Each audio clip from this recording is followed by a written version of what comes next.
জুলাই আন্দোলনের প্রধান মোটিভ ছিল বৈষম্যবিহীন সমাজ, এবং আন্দোলনের যেই ভিত্তি স্থাপন হয়েছে, জনমনে যে আস্থার জায়গা হয়েছে যে বৈষম্যহীন সমাজ এবং চাকরির কোটার বিরুদ্ধে অবস্থান।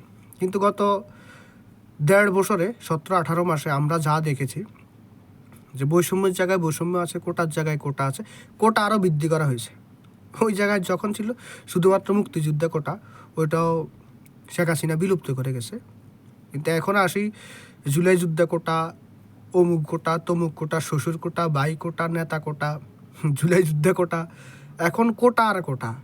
তো বেলা শেষে সাধারণ মানুষ বৈষম্যের বিরুদ্ধে যে আন্দোলন ছিল, ওই আন্দোলনটা এখন সবচেয়ে বেশি সামাজিক ডিভাইড এবং বৈষম্যের দিকে ধাবিত হচ্ছে। তো ইনশাল্লাহ আর একটা প্রতি বিপ্লব হবে এই বৈষম্যের বিরুদ্ধে।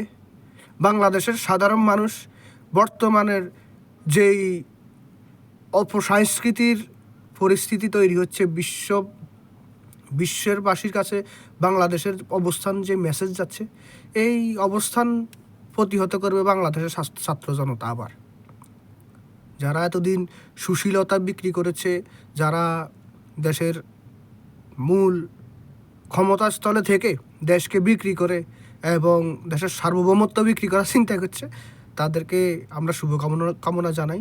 বাংলাদেশের মানুষ সব কিছু মনে রাখে, আপনাদের এই কর্ম বাংলাদেশের মানুষ মনে রাখবে এবং আপনাদেরকে তার উচিত জবাব দেবে। আর প্রকৃতির যে বিচার, এটা ইনশাল্লাহ টুডে টুমোরো হবে।